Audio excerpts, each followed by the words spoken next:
नमस्कार, मैं हूं संतोष पाठक और आप लोग देखना शुरू कर चुके हैं संतोष पाठक official YouTube platform. Bharatiya Janata party ने एक बार फिर से एक राज्य की अस्मिता वाला दांव चल दिया है। भारतीय जनता पार्टी की पुरानी आदत है, जब भी भारतीय जनता पार्टी किसी चुनाव में फंसती है या जब भी भारतीय जनता पार्टी को राजनीतिक लाभ हासिल करना होता है, तब कभी धर्म विशेष का दांव चल देती है, कभी राज्य की अस्मिता का दांव चल देती है, कभी भाषा की अस्मिता का दांव चल देती है। और याद कीजिए, गुजरात के मुख्यमंत्री रहने के दौरान हर विधानसभा और लोकसभा चुनाव में नरेंद्र मोदी ने बार बार गुजराती अस्मिता का दांव चला था और अब भारतीय जनता पार्टी ने एक बार फिर से अस्मिता का दांव चल दिया है। और इस बार भारतीय जनता पार्टी ने चुनाव में जीत हासिल करने के लिए, उपराष्ट्रपति चुनाव में जीत हासिल करने के लिए महाराष्ट्र की अस्मिता वाला दांव चल दिया है। जी हां, मराठी अस्मिता वाला दांव चल दिया है। लेकिन महाराष्ट्र की राजनीति के चाणक्य माने जाने वाले,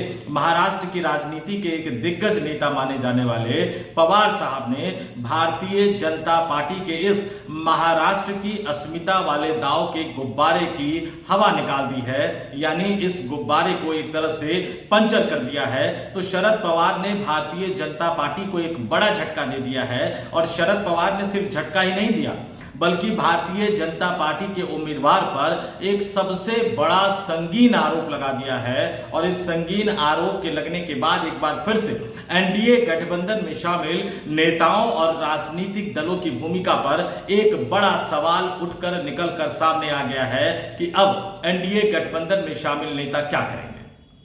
इन तमाम तथ्यों को अपनी इस स्टोरी में एक एक करके मैं आपके सामने रखूंगा, लेकिन उससे पहले आपसे एक अपील करूंगा, आपसे एक आग्रह करूंगा। आप हैं तो हम हैं। आपका प्यार, आपका स्नेह, आपका सहयोग हमारा हौसला बढ़ाता है, हमारी ताकत बढ़ाता है। तो अगर आपने हमारे YouTube प्लेटफॉर्म को सब्सक्राइब कर लिया है तो हम आपसे अपील करेंगे कि इसको बाकी लोगों को भी फॉरवर्ड कीजिए, उनसे भी हमारे YouTube मंच को सब्सक्राइब करने की अपील कीजिए। हमारे वीडियो देखिए, वीडियो पसंद आए तो लाइक कीजिए, शेयर कीजिए, कमेंट करके जरूर बताइए कि आज की ये स्टोरी आपको कैसी लगी और आज की इस स्टोरी को लेकर आपका क्या मानना है। और अगर आप पहली बार हमारे इस वीडियो को देख रहे हैं, अगर आप पहली बार हमारे YouTube मंच से जुड़ रहे हैं, तो आपसे अनुरोध है कि सबसे पहले संतोष पाठक ऑफिशियल YouTube प्लेटफॉर्म को सब्सक्राइब कर लीजिए, बगल के बेल आइकन को भी दबा दीजिए कि जैसे ही हम भी कोई वीडियो अपलोड करें वो तुरंत उसका नोटिफिकेशन आप तक पहुंच जाए। और आपसे भी वही अपील कि वीडियो पसंद आए तो लाइक जरूर कर दिया कीजिए और कमेंट करके भी जरूर बताया कीजिए कि आपको हमारे वीडियो कैसे लग रहे हैं। और अब आते हैं भारतीय जनता पार्टी के इस बड़े राजनीतिक दांव पर, जिसको शरद पवार ने एक तरह से पंचर कर दिया है। दरअसल ये पूरा मामला देश के उपराष्ट्रपति के चुनाव से जुड़ा हुआ है। जगदीप धनखड़ साहब, जो कि उपराष्ट्रपति हुआ करते थे, संसद के मानसून सत्र के पहले दिन अचानक उन्होंने इस्तीफा दे दिया स्वास्थ्य कारणों का हवाला देते हुए। लेकिन उनके बाद उनकी चुप्पी, रहस्यमयी चुप्पी, उनके गायब होने को लेकर कई तरह के कयास लगाए जा रहे थे। एक विस्फोटक जानकारी आरटीआई से सामने आई है। उस जानकारी को लेकर, यानी जगदीप धनखड़ के इस्तीफे और गायब होने के रहस्य को लेकर जो विस्फोटक जानकारी आई है, उस पर हमने एक अलग से स्टोरी की है। इससे पहले के वीडियो को आप जाकर देख सकते हैं। मैंने और वरिष्ठ पत्रकार शिव कुमार मिश्रा जी ने उसमें चर्चा की है। थोड़ा सा लंबा वीडियो है, लेकिन उसको देखेंगे तो जगदीप धनखड़ के इस्तीफे से जुड़ी कई रहस्यमयी जानकारी आपके सामने आ जाएगी। तो इस स्टोरी में विस्तार से उसकी चर्चा नहीं करूंगा। उन्होंने इस्तीफा दे दिया, उसके बाद उपराष्ट्रपति चुनाव कराने की बारी आई और राष्ट्रीय स्वयंसेवक संघ का प्रेशर काम आया और ये कहा गया कि आरएसएस को तोहफा देने के लिए इस बार देश के प्रधानमंत्री नरेंद्र मोदी ने आरएसएस के बैकग्राउंड से आने वाले सीपी राधाकृष्णन को उपराष्ट्रपति पद का उम्मीदवार बनाया है। लेकिन उनकी उम्मीदवारी की घोषणा के साथ ही दो कार्ड खेलने की कोशिश की गई। एक तो साउथ इंडिया का कार्ड और दूसरा तमिलनाडु का कार्ड। साउथ इंडिया का कार्ड इसलिए ताकि दक्षिण भारत के जो तमाम राजनीतिक दल विपक्षी इंडिया गठबंधन का हिस्सा है वो एनडीए के उम्मीदवार को वोट दें। और तमिलनाडु का भी कार्ड, चूंकि वो तमिलनाडु से संबंधित है, तमिलनाडु में उन्होंने राजनीति की है अपनी, तो तमिलनाडु का कार्ड इसलिए खेला गया ताकि तमिलनाडु की जो सत्तारूढ़ पार्टी है, विपक्षी इंडिया गठबंधन के सबसे मजबूत राजनीतिक दलों में शामिल डीएमके के मुखिया, तमिलनाडु के मुख्यमंत्री एम.के. स्टालिन मजबूर हो जाए एनडीए गठबंधन के उम्मीदवार को वोट देने के लिए। लेकिन तमिलनाडु के मुख्यमंत्री डीएमके इस जाल में नहीं फंसे और फिर उनके अपने सहयोगियों को लेकर कई तरह के किस्से निकलकर सामने आ रहे हैं। तो दुविधा की स्थिति में फंसी बीजेपी को लगा कि उपराष्ट्रपति के चुनाव में पेच फंस सकता है।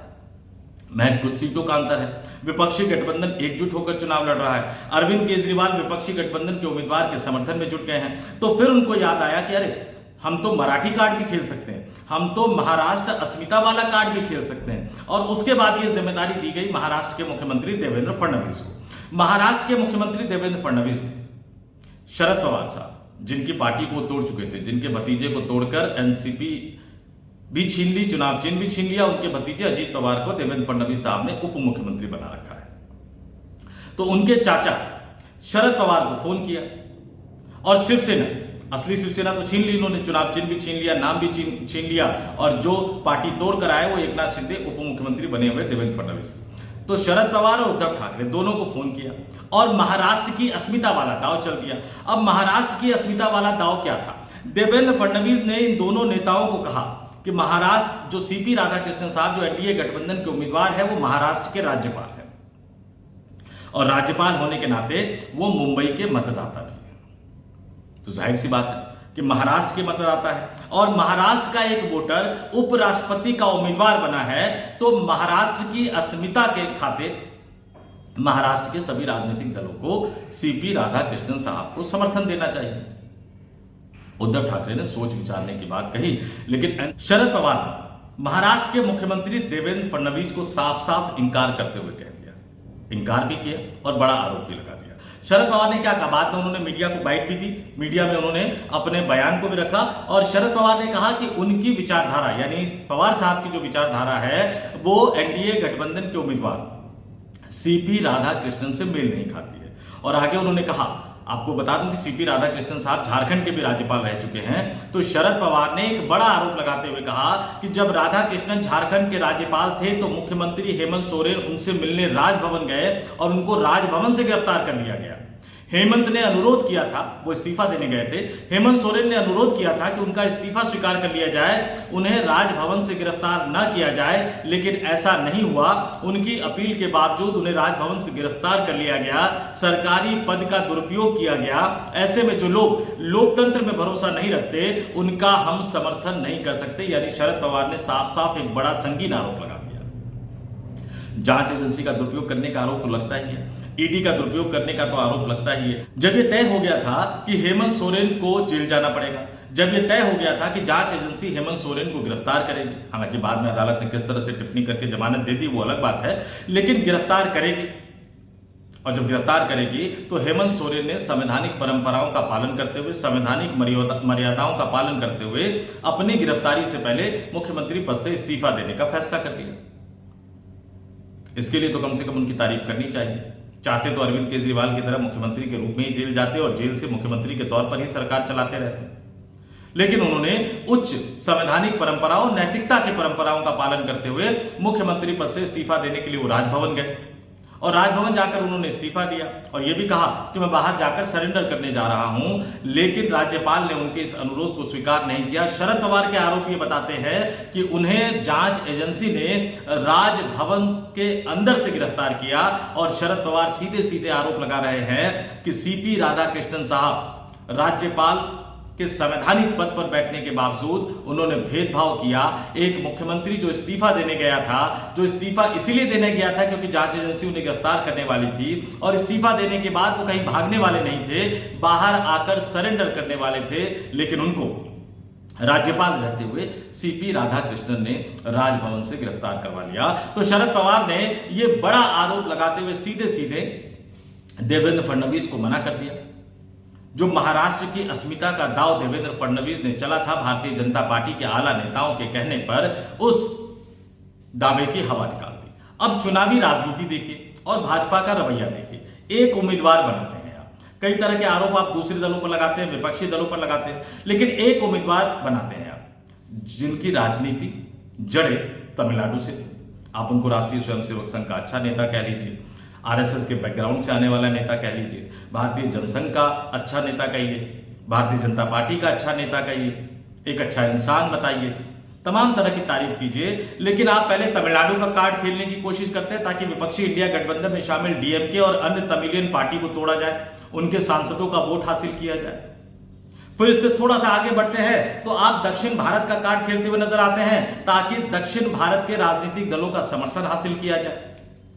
और जब आपको लगता है कि पेज कहीं फंस रहा है, क्योंकि डीएमके ने साफ साफ ये कह दिया कि वो विपक्षी इंडिया गठबंधन यानी विपक्षी गठबंधन के उम्मीदवार के साथ खड़े हैं, तो फिर आपको याद आता है कि नहीं, यहां तो शरद पवार साहब भी है, उद्धव ठाकरे भी है, तो क्या इनका समर्थन हासिल किया जा सकता है? और इसलिए महाराष्ट्र की अस्मिता का दांव खेलने की जिम्मेदारी वो देवेंद्र फडणवीस को थमाकर ये कहते हैं कि वो शरद पवार को फोन करे, वो उद्धव ठाकरे को फोन करे। उद्धव ठाकरे भी अभी तक उन्होंने भी अपने रुख को स्पष्ट नहीं किया है, तो राजनाथ सिंह भी उद्धव ठाकरे को फोन करते हैं। शिवसेना यानी उद्धव ठाकरे की पार्टी की जो सांसद संजय राउत है, उन्होंने इस बात की जानकारी मीडिया को दी कि देवेंद्र फडणवीस ने भी फोन किया था और राजनाथ सिंह ने भी उद्धव ठाकरे को फोन किया था। भारतीय जनता पार्टी की ये बेचैनी, भारतीय जनता पार्टी का ये अस्मिता वाला दांव खेलने का अंदाज अपने आप में ये बताता है कि भारतीय जनता पार्टी को कहीं ना कहीं इस बात का डर सता रहा है कि उपराष्ट्रपति चुनाव में विपक्षी गठबंधन के उम्मीदवार उन पर भारी पड़ सकते हैं। और आंकड़े भी लगभग इसी तरह की कहानी बयां कर रहे हैं। मैं विस्तार से अपनी कई स्टोरी में ये आंकड़े की जानकारी आपको दे चुका हूं, इसलिए इस स्टोरी में आपको संक्षेप में बता देता हूं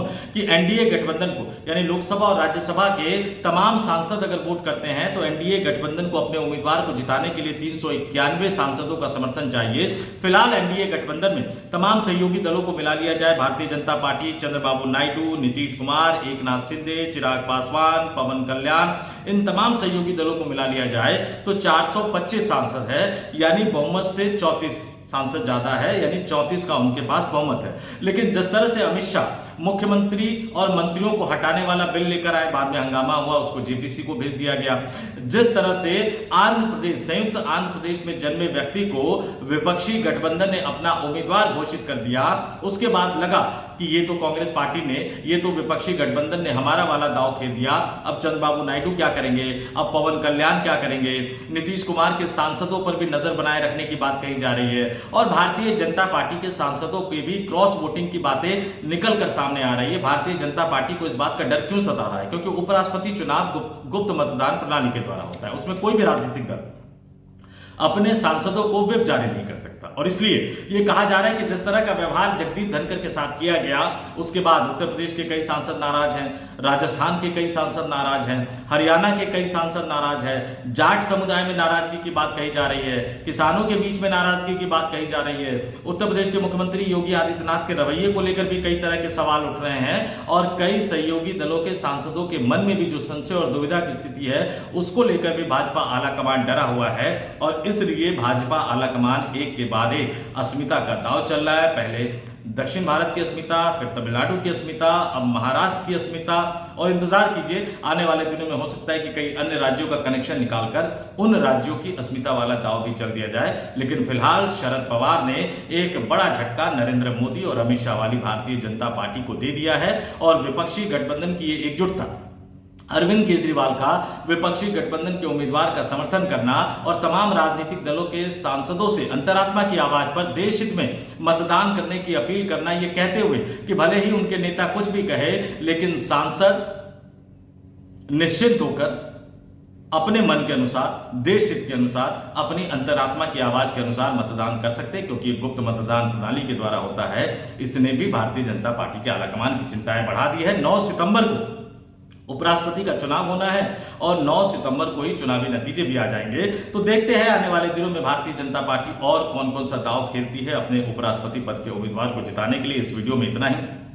जाते जाते फिर आपसे अपील करूंगा, वीडियो रोकिए मत, ज्यादा से ज्यादा लोगों तक इस वीडियो को पहुंचाइए और हमारे YouTube मंच को सब्सक्राइब जरूर कीजिए। तो इस वीडियो में इतना ही। मुझे यानी संतोष पाठक को दीजिए इजाजत। आप तमाम लोग देखते रहिए संतोष पाठक ऑफिशियल YouTube प्लेटफॉर्म। नमस्कार।